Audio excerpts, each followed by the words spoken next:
¿Es pecado volver a casarse siendo cristiano? Esta pregunta ha causado confusión, dolor y hasta divisiones dentro del pueblo de Dios. Muchos creen tener la respuesta, pero solo la palabra puede mostrarnos la verdad completa.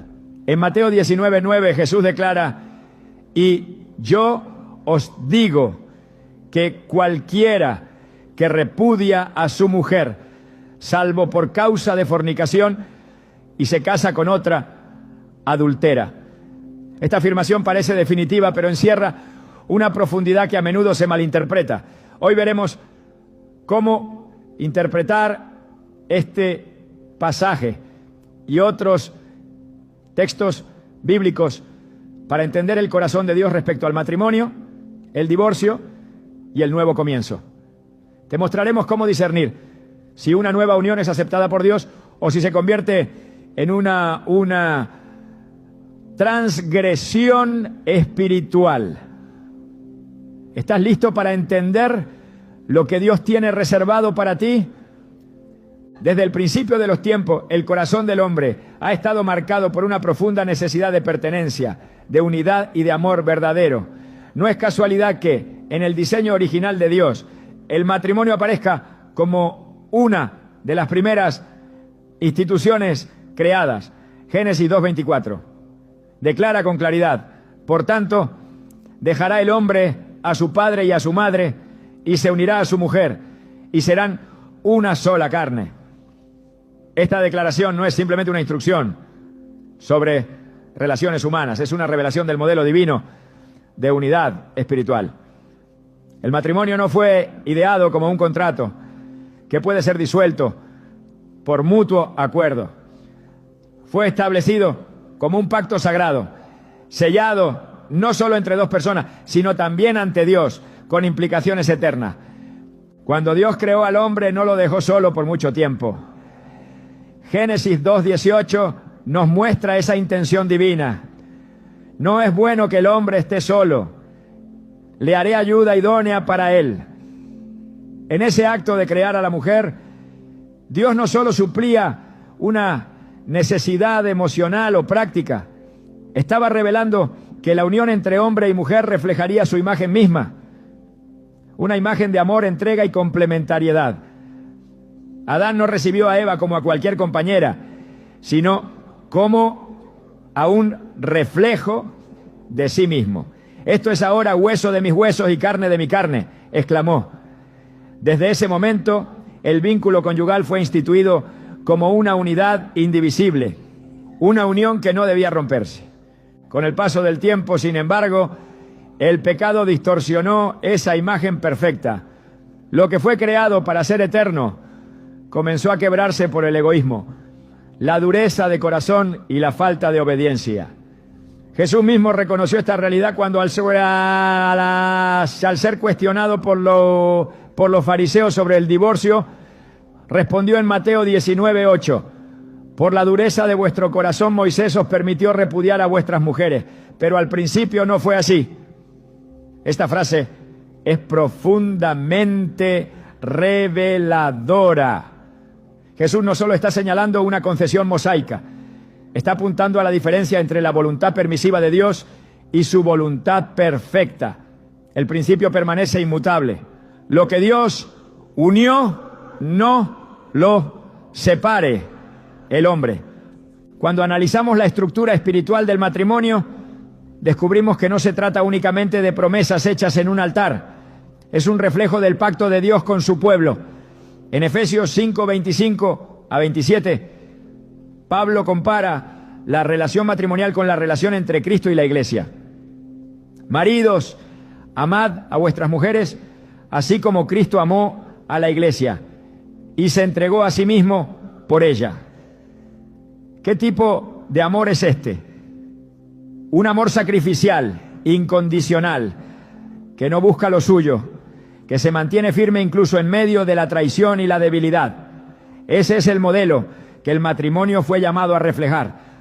No es extraño entonces que el romper esa unión tenga consecuencias espirituales profundas. En el mundo actual, donde las relaciones se disuelven con la misma facilidad con la que se firman contratos, Este principio suena radical, pero la Biblia nunca ha prometido comodidad, ha prometido verdad. Y la verdad sobre el matrimonio desde la perspectiva divina es que fue creado para durar. No como una carga, sino como una bendición continua, un espacio donde el amor crece, la fe se fortalece y el carácter se forma. En un pacto no se busca la salida cuando las cosas se ponen difíciles.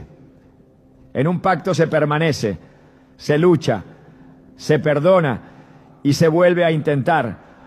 Uno de los errores más comunes es pensar que el matrimonio es simplemente una etapa más en la vida, que si no funciona puede dejarse atrás como quien cambia de empleo o se muda de ciudad.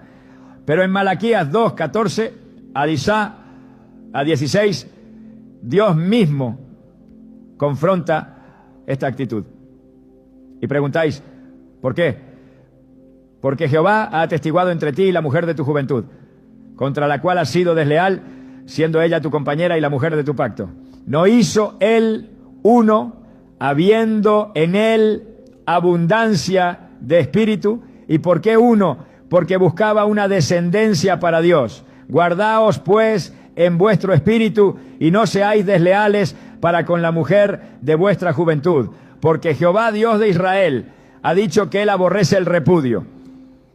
Este pasaje no solo habla de deslealtad, habla de la traición a un pacto espiritual que va más allá de la legalidad. Un pacto que Dios mismo ha presenciado. En medio de tantas voces que buscan relativizar la santidad del matrimonio, esta verdad sigue en pie. El pacto matrimonial es una unión espiritual con propósito divino. No se trata solo de dos personas que se aman, sino de dos almas unidas con el propósito de reflejar la gloria de Dios en la tierra. La familia que nace de ese pacto es una plataforma para el reino, una semilla de bendición para las generaciones, una trinchera contra las tinieblas del mundo. Por eso el enemigo ha atacado tan ferozmente el matrimonio desde el Edén hasta hoy, porque cuando destruye un matrimonio, no solo rompe un hogar, rompe un testimonio, una promesa, una misión espiritual. Al entender esto, la pregunta sobre si volver a casarse es pecado no puede ser respondida sin antes comprender qué es realmente el matrimonio. No es simplemente una formalidad ni un estado civil, es un llamado divino. Es una entrega total que no puede tomarse a la ligera. Cuando alguien dice, sí, acepto, delante de Dios, está declarando su intención de honrar ese compromiso hasta que la muerte lo separe. No hasta que haya problema, no hasta que aparezca alguien mejor, no hasta que las emociones se enfríen. La permanencia es la marca del amor verdadero, y eso es precisamente lo que el pacto matrimonial debe encarnar. Hay quienes al escuchar estas verdades sienten temor de haber fallado, temor de estar condenados por errores pasados, y es comprensible. Pero esta enseñanza no es para condenar, sino para edificar, para que entendamos el peso del diseño de Dios y también su gracia cuando fallamos. Porque aunque Dios odia el divorcio, también ama la restauración. Su deseo no es dejarte en ruinas, sino construirte de nuevo sobre un fundamento sólido. Pero ese nuevo comienzo no puede darse sin una verdadera comprensión del pacto que se rompió.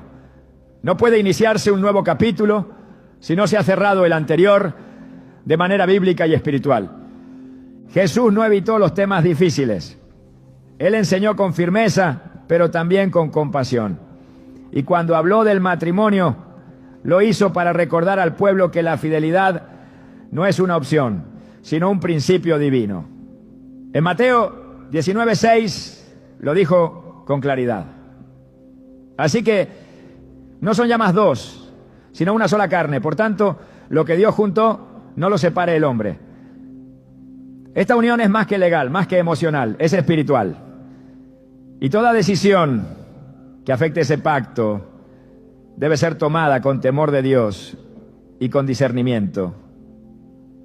Hay algo profundamente espiritual en mantenerse fiel a una promesa, incluso cuando las circunstancias son difíciles. Porque el matrimonio, como el Evangelio, no se trata de merecer, sino de amar. No se trata de recibir siempre lo que uno espera, sino de dar incluso cuando no se recibe.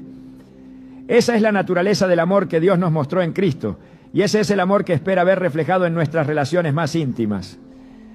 Cuando comprendemos el valor del pacto, la pregunta sobre si es pecado volver a casarse no puede responderse superficialmente.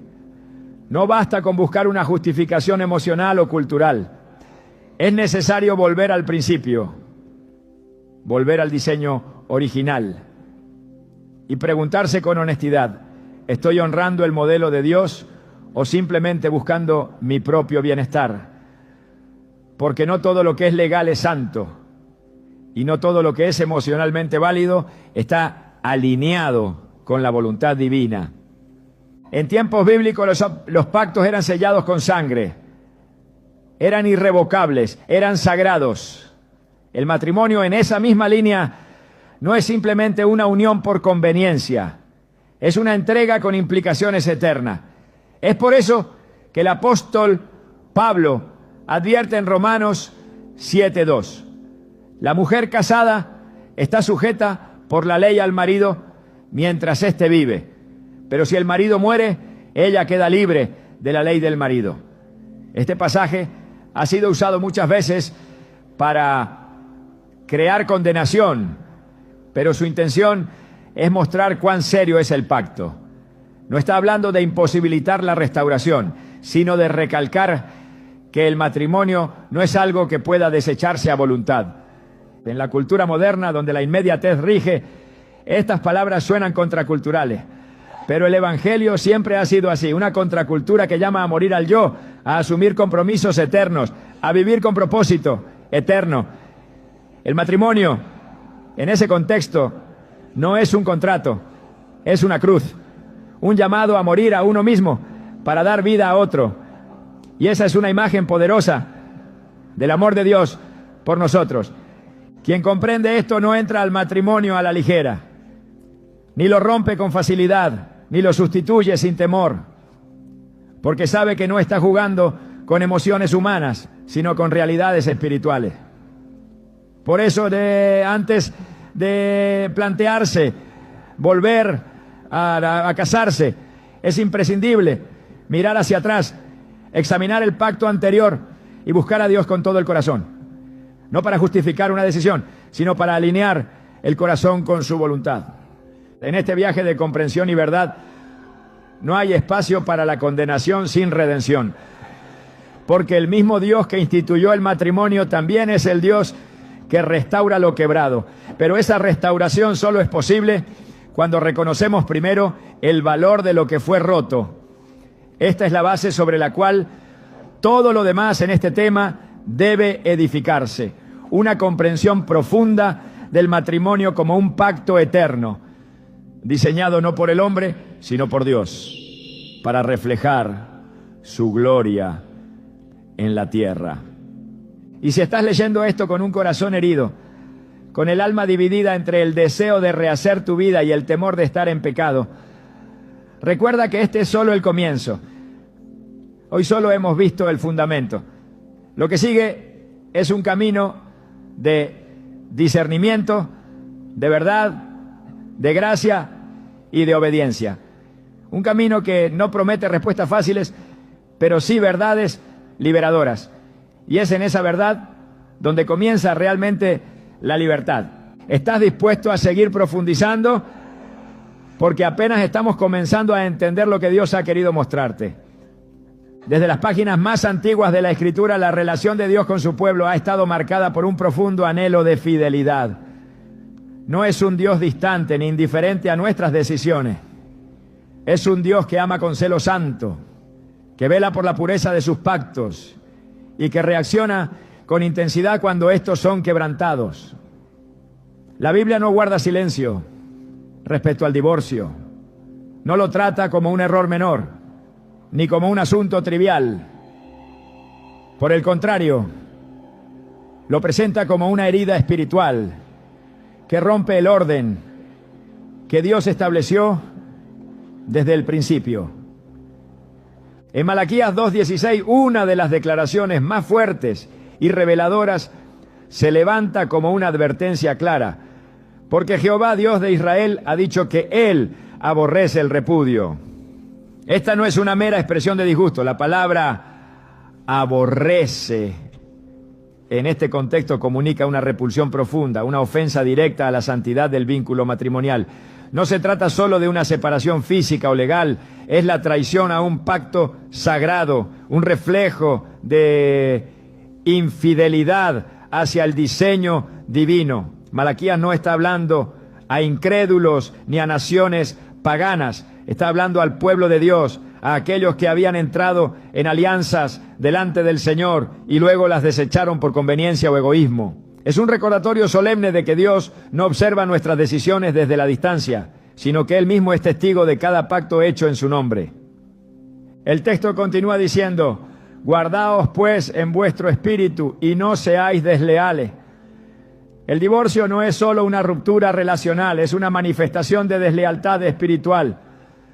No solo hacia la otra persona, sino hacia el Dios que estuvo presente cuando se unieron en una sola carne. Esta perspectiva bíblica no está sujeta a cambios culturales ni a nuevas interpretaciones sociales. Está anclada en la naturaleza misma del carácter de Dios, un Dios de pacto, de fidelidad eterna, que llama a su pueblo a reflejar esa misma fidelidad en sus relaciones. Cuando Jesús habló sobre el divorcio en los evangelios, no suavizó esta visión. En Mateo 19, 3-6, cuando los fariseos le preguntaron si era lícito al hombre repudiar a su mujer por cualquier causa, él respondió volviendo al principio. No comenzó con las leyes mosaicas ni con las costumbres rabínicas. Comenzó con la creación. ¿No habéis leído que el que los hizo al principio, varón y hembra los hizo? Y dijo: por esto el hombre dejará padre y madre y se unirá a su mujer, y los dos serán una sola carne. Luego añadió: así que no son ya más dos, sino una sola carne. Por tanto, lo que Dios juntó, no lo separe el hombre. Esta respuesta no deja espacio para ambigüedades. Jesús no está debatiendo una norma civil, está restaurando la visión original de Dios sobre el matrimonio, recordando que toda separación atenta contra el diseño eterno. Los fariseos, al escuchar esto, replicaron con una pregunta que ha resonado a lo largo de los siglos: ¿por qué pues mandó Moisés dar carta de divorcio y repudiarla? Es aquí donde Jesús revela una verdad que confronta profundamente. Por la dureza de vuestro corazón, Moisés os permitió repudiar a vuestras mujeres, mas al principio no fue así. En esta frase Jesús distingue entre la voluntad permisiva de Dios y su voluntad perfecta. No es que el divorcio sea parte del plan divino, sino que fue tolerado temporalmente por causa del pecado humano.